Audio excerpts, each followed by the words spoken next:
What's up, everybody? Thanks again for joining Tankers Fantasy Football. Where today we're going to talk about the Week 1 outlook in the fantasy world and kind of get a glimpse at Week 2. So, to start off, we're going to talk about some guys who went out there and performed. Now, we're not going to talk about, the Antonio Browns and the A.J. Greens of the world, because if you don't know them by now... We're gonna talk about guys that you didn't expect to go out there with the potentials to blow up a Winchell's. You know what I'm saying? I mean, and these guys did it for you. So let's bring up the sexy boys for our guys who showed up to play when we didn't necessarily expect them to show up. At least not show up as hard as they did. Now we're gonna lead off with Willie Snead. Oh my goodness, Willie Snead went out there, caught all 9 of his targets for 172 yards and a touchdown. If you can sell high on Willie Snead, if you can get top dollar for Willie Snead, I'd probably take that. Because, Michael Thomas and Kobe Fleener are eventually going to show up sometime. Yeah. 9 for 172 and a touchdown. That's very likely Willie Snead's high watermark for the entire season. So if you can go out there and you can get top dollar, I'm not saying that holding this guy is a bad thing because he looks pretty damn sexy flex play right now. I think anytime you're on the field with Drew Brees, I think you have the opportunity to put together good games. But I feel like Willie Snead, that's going to be the best game of the year. I would be very surprised if he gets more fantasy points in a game than what he did Week 1.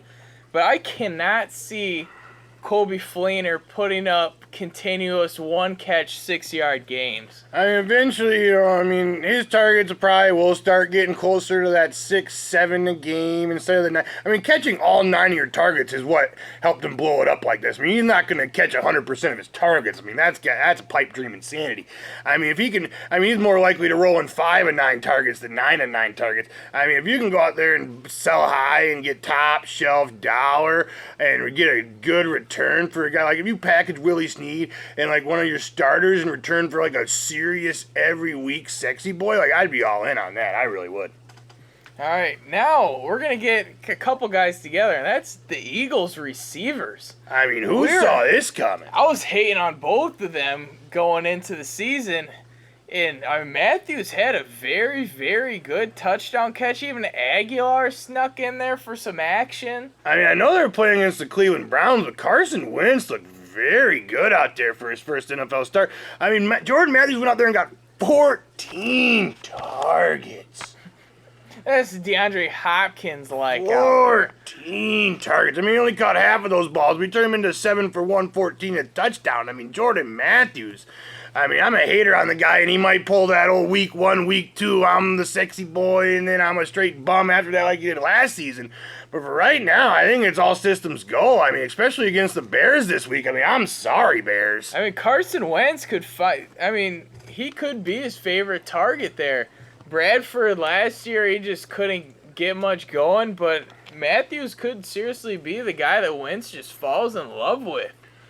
Aguilar, what do you have, 4 for 57 and a touchdown out there? Yeah, he had about, 17 points, something like that. He only had over 57 yards twice last year, so that's a good sign. Carson Wentz is looking to be able to take more shots down the field than Sam Bradford is willing to, and that's what Nelson Aguilar needs to be successful. Aguilar's borderline undrafted this year. We got him in the 20th round in a 12-team league. 20th round, we were like, maybe we shouldn't draft this. I think in 20th round, I think he might be a steal right now. If this guy can keep going out there and somehow produce wide receiver, even wide receiver 4 numbers, wide receiver 4 numbers at his average draft position, this guy's returning value. He's at least a very viable bye week guy for you. Until further notice, really. I'd put him in there on bye weeks right now. And I'm going to talk about a guy, Mike Wallace. Now, we're talking about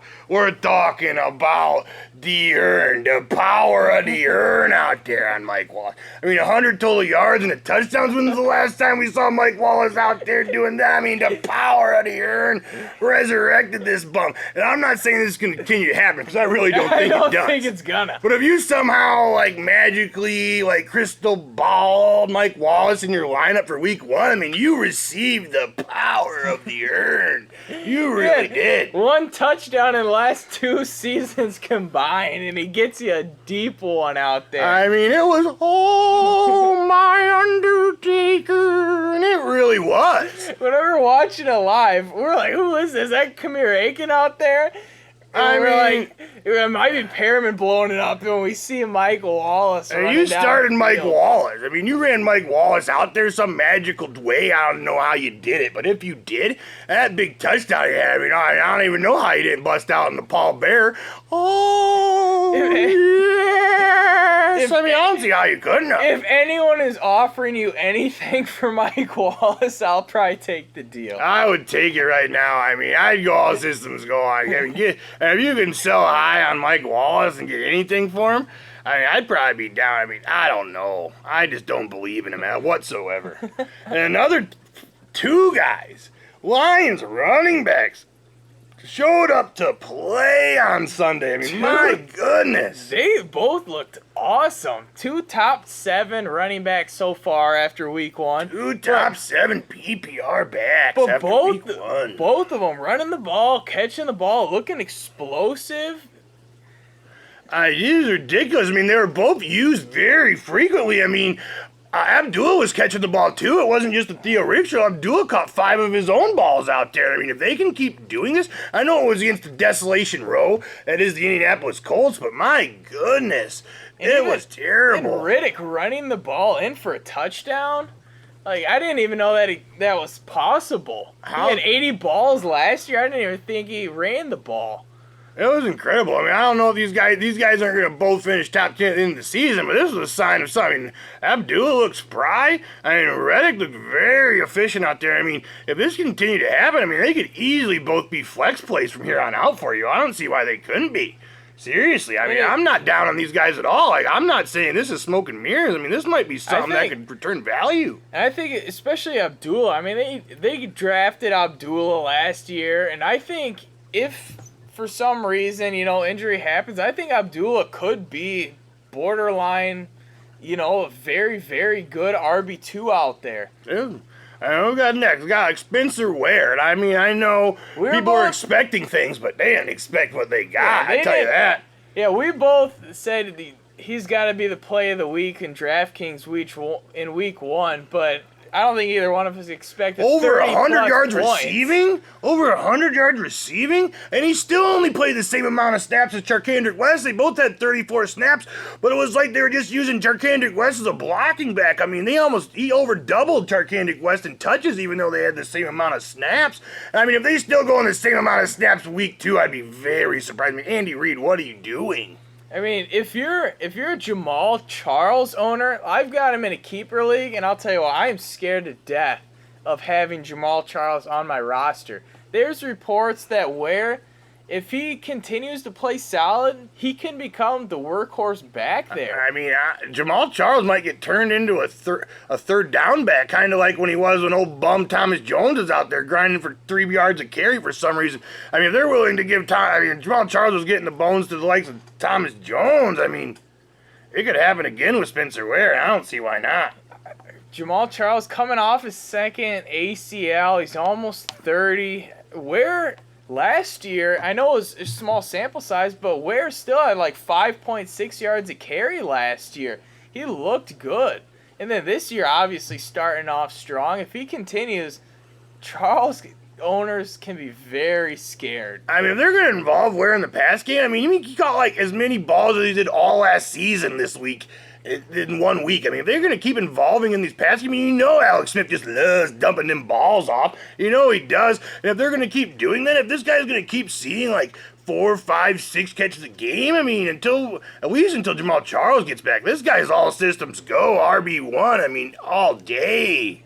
He really is. What else we got? C.J. Anderson, our running back matchup of the week against the bottom shelf Colts, who we just talked about, gave up 2 top 7 performances in PPR to the likes of the Lions backfield. I mean, C.J. Anderson, I think he can go out there and just harvest their soul. I think he can just go out there and harvest their souls this week and just, this could get crazy. I mean, we could be talking about 200-yard total. C.J. Anderson, two touchdowns. I mean, this could get crazy. I mean, they're using him in the passing game. The offense flows through him, it looks like, especially if D-Train's going to miss time. They do not want Simeon. They don't want the ball in his hands more than it has to be. They want to be run first. They want to play defense and run that rock. And I think they're going to be able to do that against the Colts. Yeah, their run defense is about it. I mean, like we said, the Lions, you're making Riddick and Abdullah look like, top 10 picks out there. They're looking, and C.J. Anderson, a very, very good game week 1. I'm impressed by him. I mean, he looks so good out there, and he's had that extra rest because he played on Thursday. I mean, I'm impressed by him. I mean, I think if he stays healthy and they keep pounding him like they are and keep dumping it off to him, this guy, I mean, he's easily a top 5 back for fantasy and PPR. I mean, I don't see why not. He's the workhorse there. He looked downright incredible. It was ridiculous. I mean, if he's getting the ball like this and he stays healthy, I'm writing him down for a top 5 PPR finish. I'm writing him down. I'm serious. All right, another guy. Sean Hill wasn't expecting too much action, but Stephon Diggs had himself quite a bit of a game out there. He really did. I mean, 7 for 100 with the likes of Sean Hill throwing the ball. I mean, I know they're all in on 9-10 minutes on the box to stop Adrian Peterson, but I don't think that's looking to stop anytime soon either, even with Sam Bradford at the helm, even if that happens week 2. I mean, I think Stephon Diggs is going to lead this team in receptions, yards, and receiving touchdowns. I don't see why not. I don't see how he can. I really don't. I mean, he was listed below Charles Johnson on the depth chart. Yeah, Charles Johnson caught one pass for like 6 yards. I mean, that's smoke and mirrors if I ever saw. I mean, he's clearly the lead target getter in that offense by far. I mean, they're not even throwing it to Adrian Peterson, and he's like clearly their second best option out there. I mean, their first best option, but in the passing game, you would think Peterson would even be their second best. I mean, who the hell they got out there? Reindeer games? Charles Johnson? Cordell Patterson? It's just too easy? Well, it doesn't look like it's too easy for you anymore, you bum. I mean, Stephon Diggs, I think, is the guy. All right. No surprise. Coming over from Cincinnati to Atlanta, and Sanu. He had quite himself a game there. He had a nice touchdown. Sanu, I mean, I don't know. I mean, I wouldn't feel the confidence of running this guy out there yet. I really don't. He's questionable for week 2, but it's definitely something to keep an eye on. He had 5 catches, 80 yards, and a touch. And I didn't actually watch any of the games he played live last year, but he's almost like another Julio Jones type receiver out there. I mean, there's some 2 big boys they got out there. I mean, he looked pretty good out there. I'm not all in on him yet. I mean, he's got to do it probably 1 or 2 more times, like keep putting up these double digit points before I even think about putting him in my lineup. And I'm afraid, I'm still afraid of him out there. But he did show a lot of promise. I mean, he did a lot more than I would have wrote him down for doing week 1. That's for sure. I mean, that's guaranteed. Got you about 20 points. Yeah. So. And the next guy, straight up coming out of nowhere, rookie wide receivers for the Texans, lighting the Bears up, leading his team, a team that he shares with DeAndre Hopkins in targets. Will Fuller led his team in targets with 11 last week. I mean, he did something with him, too. I mean, if he would have caught that one deep ball that he just dropped early in the game, we could be talking about wide receiver 1 overall in fantasy realms almost. At least top 3. I mean, he could have dropped an easy 35 burger if he would have caught that ball. Easily 30 points with it, but he had 5 for 100 and a touchdown still, even though he dropped like an easy 70-yard touchdown. If he would have had that, oh my goodness, people. I mean, the Bears secondary is lackluster, but this guy.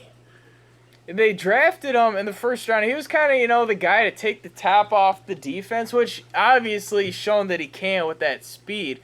But he was getting really involved in short routes, too. Some screen plays. 11 targets. That is not like I thought. If you would have asked me last week how many targets does Will Fuller get against the Bears, 6. Yeah, I would have wrote 4, 5, or 6 down. I would nowhere near get close to 11. That's crazy. More than Hopkins. Leading the league. And I mean, I know it's probably not going to be a thing every week when he has more targets than Hopkins, but to even it be in the ballpark of an actual real-life scenario, which it was, I mean, that ups his value in my mind a whole bunch. And a whole bunch. He was already sneaking up boards with a very solid preseason as, like, say, a 12th round pick. I think he was going right before the last week of drafts were open.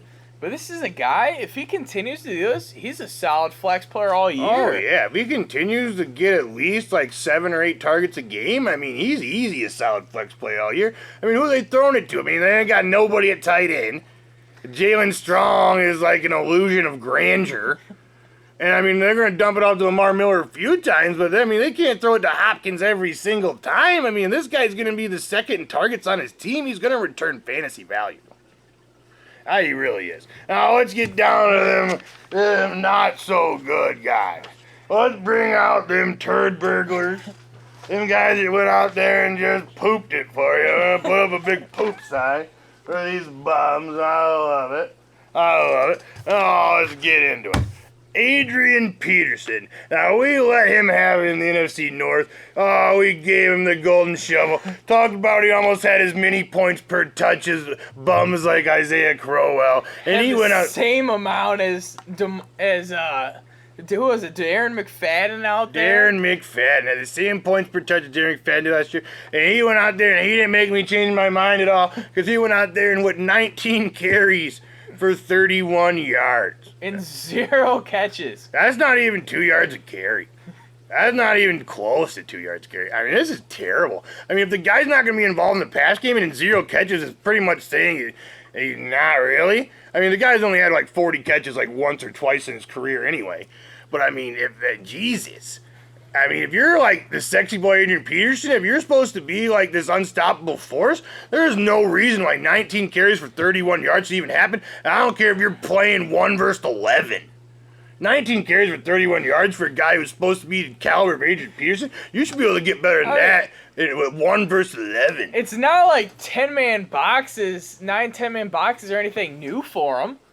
I think the wheels are falling off out there. I'm afraid. I know he didn't get a lot of preseason warm-up time like he never does, but 19 carries for 31 yards is my goodness, that's not even pedestrian. That is puke filth garbage. If you got him on your team, you thinking trade already after week 1? I don't think you can trade right now. I think his value, if people do want to trade for him, I'd be all in.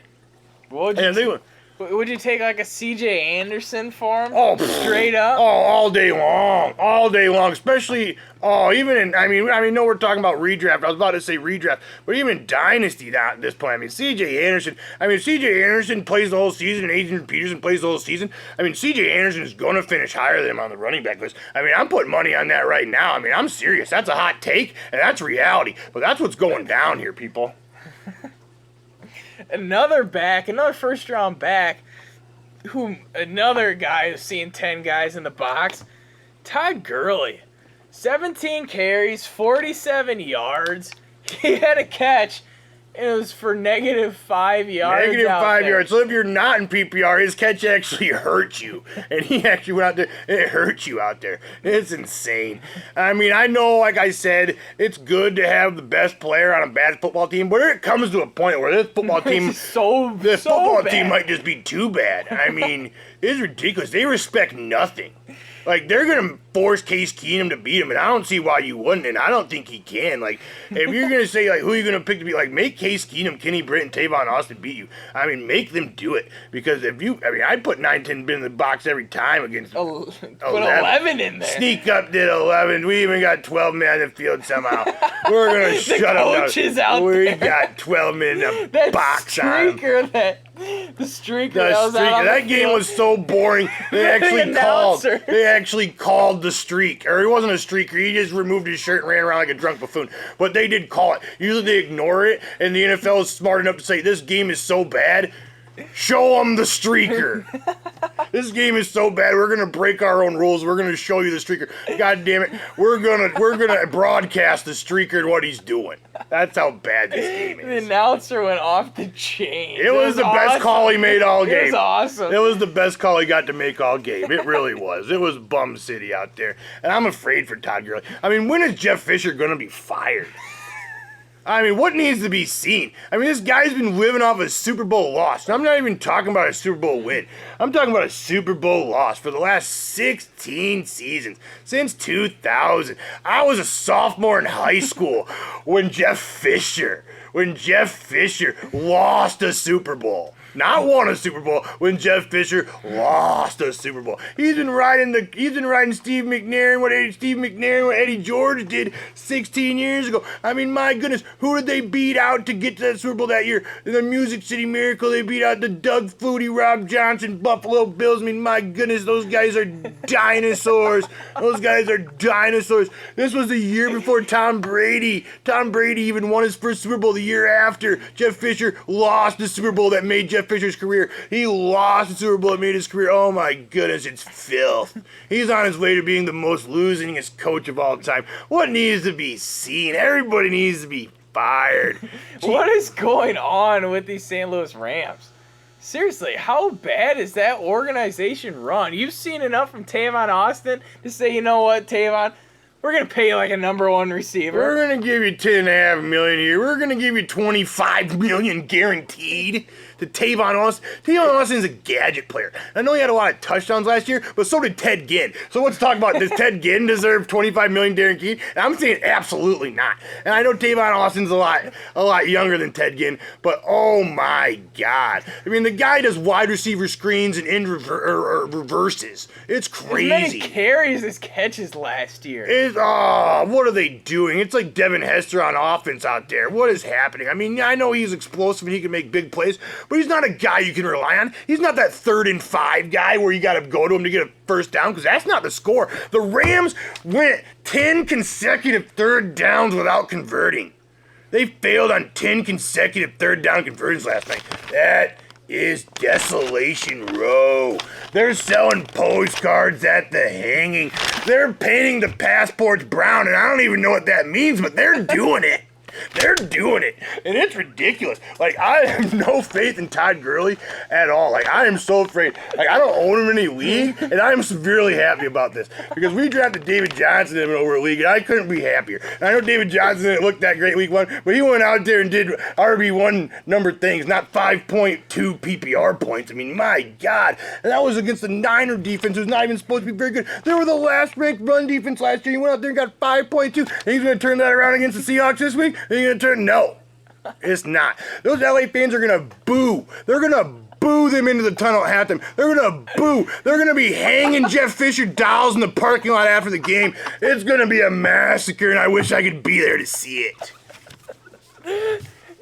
All right, moving on. If you were to tell me Drew Brees threw for 400 yards and had the wheelbarrow touchdowns that he did, and you told me Colby Fleener had 6 of those yards. 1 catch for 6 yards, Colby Fleener. Now, I mean, that's scary. I mean, I think he's going to turn this around, but I'm saying if you got other options, like anybody viable, I'm saying bench him till further notice. Like, he's got to prove it to you at this point, because that was bad news. And I mean, I'm not saying it's over, because I don't think it is. I think he's going to turn it around, but I think you got to bench him until he turns it around. If you got anybody, and I'm talking about anybody that you feel can get you 8 to 10 points. Like, at this point, I'm borderline running out old boy Jesse James over Colby Fleener. I know I love Vance McDonald. He did have that touchdown catch, and I felt good about it, baby. I really did. But I don't know. I mean, I guess they both had 1 catch, and Vance McDonald with a touchdown, so I have to give him the nod. I think Fleener's a guy that you should buy. And I think it would not take a lot to buy. He's a buy low candidate all day. I mean, think you could probably get him for pennies. You could get him. He's probably pennies on the dollar. Guys are probably thinking about cutting him. If they got another tight end on their roster and he did better. Oh, if somebody cuts him, pick him up. I'm telling you, if somebody cuts him in your league, I'd pick him up right now. Like, you can probably get him for cheap. Like, blind bid this guy for $2 or $3 if somebody drops him. I mean, you could probably trade for him for nothing right now. I mean, if you could do that, I mean, I'm not saying trade for him and start him, but trade for him and see what you get, because I think he might turn around. I think he did. I really think this guy, second half, I think even as soon as week 3 or 4, he's going to get back on it. But I think down the road, he's going to be a very, very good option at the tight end position. Very good. Bum. We're on Devontae Freeman at Poop City. This bum is who we thought he was. He went out there and got 11 carries for 20 yards. Not even 2 yards a carry. 11 carries for 20 yards. 4 catches for 20 yards. Only 5 yards a catch. 5 yards a catch is not getting it done. And virtually the same amount of touches as his backup Coleman. One more touch than Coleman had. 15 for Freeman, 14 for Coleman. And I'm saying this. I said it before. People thought I was crazy. I said he's not going to be a top 15 back this year. I don't think he's gonna. And I think week 1 solidified my opinion. I know it's only week 1. There's 15 games left. But I think it can happen. I mean, the snaps was 35 to Freeman, 32 to Coleman. And if Coleman keeps doing what he's doing out there and he's getting them third down looks, if he's getting them third down looks and that 2-minute drill offense, and that's where Devontae Freeman lived and died last year. I mean, Freeman's not getting those looks anymore. His value is plummeting. And I mean, I don't think those snaps are going to shift back more towards Freeman's way unless he starts playing better. I mean, they had Coleman as a week 1 starter last year. Did people forget about this? Coleman beat out Freeman in preseason last year, and then he only lost his job to injury. Looked like a better football player out there on Sunday. He really did. If you've got Freeman... 77 more total yards on one fewer touch. I mean, my goodness. If you're a Freeman owner, I'm selling, and I'm praying that everyone in my league is still dreaming of 2015. Because I don't think he's RB1 material at all if anybody in your anymore. league is still a Devontae Freeman believer, I'd move him. I'd move him so good. I'm thinking, oh, man. Who could you even trade this bum for? I mean, I didn't even trade him for like guys like at this point, like who? Like, I mean, give me Melvin Gordon over Devontae Freeman right now. Like, if you can get Melvin Gordon for Devontae Freeman, I think you should do that. And I know that sounds crazy. I know that's insane. It's only after week 1. This is crazy. But I just don't know. I mean, Freeman, the writing's been on the wall out there. I mean, the second half of last season, he was not very productive. He only had 4 point yards of carry all of last season. I mean, that's number pedestrian. 1 fantasy back, barely scraping 4 yards a carry. I mean, that's illusion. He did it with 73 receptions. And if Coleman's getting those receptions, it looks like he's gonna. I mean, if those 73 receptions turn into like 40, I mean, his value is nowheresville. It really is. It's bad news, and I'm afraid for him. And I don't own him in any league, but I think the clock is ticking. The bell is tolling out there. It's bad news for him. I think probably the most disappointing wide receiver of the week, and Des Bryant. 1 catch for a big ol' 6. He had a couple catches. He had that touchdown that he let slip out of his hand and it hit the ground. And another couple that are pretty close. I know he only had 5 targets, which isn't Des-like. But, I mean, 1 for 6. I mean, I don't see how you can necessarily... I mean, he's playing the Redskins this week. I know they got Josh Norman, but apparently... he's only going to play on one side of the field. The Redskins are only going to play him against the receivers that don't matter out there. They're going to play him against Sammy Coates, not Antonio Brown, because that's the good play, Redskins. I mean, my goodness, the Washington racial slurs are falling off out there. They really are. I mean, what's going on? I mean, I'm losing faith in Jay Gruden. I used to like Jay Gruden, but I'm really losing faith in him as well. Like, what are you doing paying this guy to be like the highest paid cornerback, and you're not even letting him travel on the field? $20 million a year! You're not letting him travel on the field and matching up with the best receiver, not only on the field, but in the entire league? $20 million a year. Like, you'd think you'd be like, well, we got a real good shot week 1 to see what our $20 million year investment got us, because we can throw our boy up against the number 1 receiver in football and see what he's got. And the Redskins were like, nah, we'll just rather Antonio Brown light the other side of our defense on fire. If you're on the coaching staff, what is going through your head? What makes you think that that's a good decision? That's terrible. And I mean, if they're doing that to Dez, Dez, you know Dez wants to rebound. I mean, if anybody's dedicated and living and dying out there, getting mad and like trying to win. It's Des Trying to kill Bryant. someone. I mean, he's a crazy lunatic. And that's what I love about him. He's passionate as hell about football. And at least he's got that going for him. I don't think there's any way you can bench Des Bryant week 2. I think that's a recipe for disaster. I really do. But if he goes out there and lays 1 or 2 more eggs, you might be forced to. You really do. You might be forced to. It's ridiculous. And Dak Prescott has already shown he loves Witten. He has got so much faith in Jason Witten. These rookie quarterbacks and their tight ends. Well, Cole Beasley was out there getting more catches than Des Bryant. Terrence Williams. Oh, Terrence Williams doesn't know how to run out of bounds. Terrence Williams runs away from the first down marker. Oh, he's a bum. The best play of the game for Dez was him pointing him in the direction of the sidelines. Dez, oh, he's a bum. I got another receiver he drafted, tail end of the first, maybe in the turn, and Brandon Marshall just totally went out there and laid a 6.2 PPR burger for you, and you got mad about it. He only caught 3 of 8 targets for 32 yards, and you're feeling bad about it.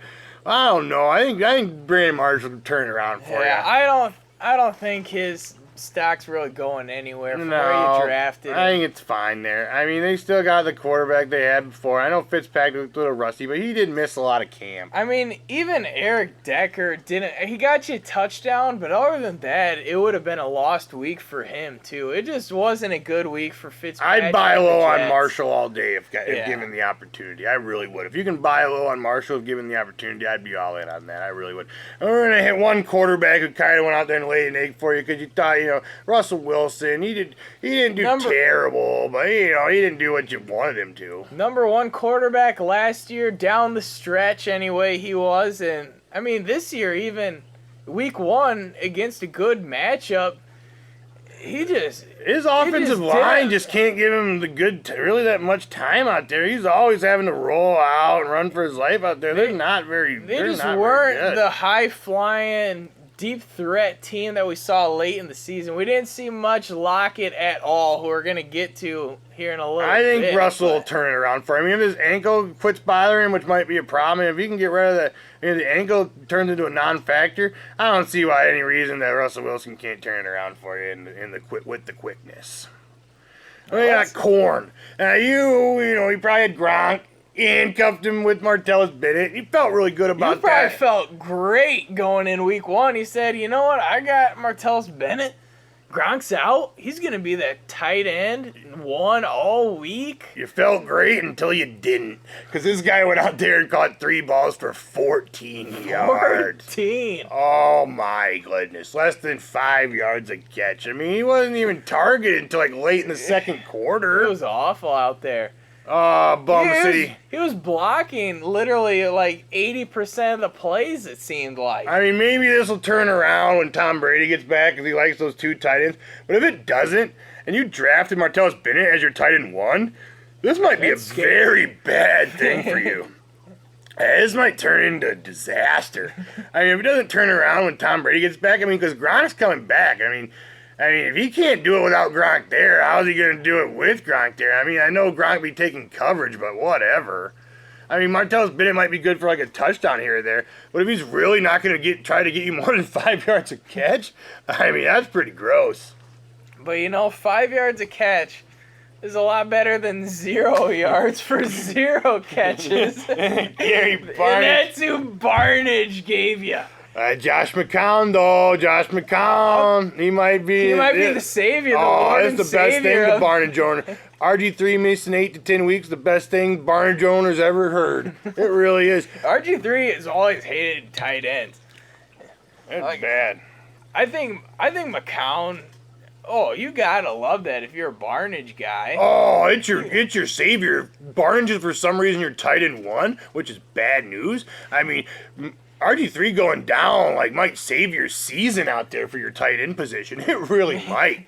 I mean, Josh McCown has a report with him. RG3 apparently doesn't even know he exists. Hey, that's no good. We got one guy that I'm kind of on the buy low on. We got one more buy low, and we're Tyler Lockett.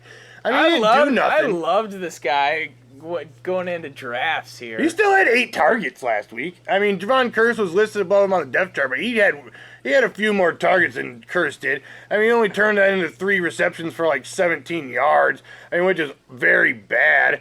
But still, I mean, I think this guy could turn it around for you. He gets serious buy low. You can get this guy for probably nothing. Like, they're probably so upset they spent that 6th, 7th round draft pick on him right You now. might be able to get a trade up. You're Michael Wallace. Oh, if you can turn Mike Wallace into Tyler Lockett, I'd be all in on that right now. Like, do that now. Make that move. Feel good about that. Like, I really would feel good about that. And I know, week one, but a lot of things that happen in week one that aren't necessarily what the real story is. And I think Mike Wallace outscoring Tyler Lockett for the rest of the season is insanity. That's borderline insanity. I know he's got the power of the urn out there. But I don't know. I think that might have been a 1-week rental of the urn myself. All right. Thanks again for watching. Follow us on the Twitter. Follow us on that Twitter. We love it out there. Tankers Fantasy. Subscribe to our YouTube channel. Like us on Facebook. Thanks a lot for watching. Leave your comments. We'll get back to you. We will answer questions. We will take advice. We love everything out there. We really do. We love you.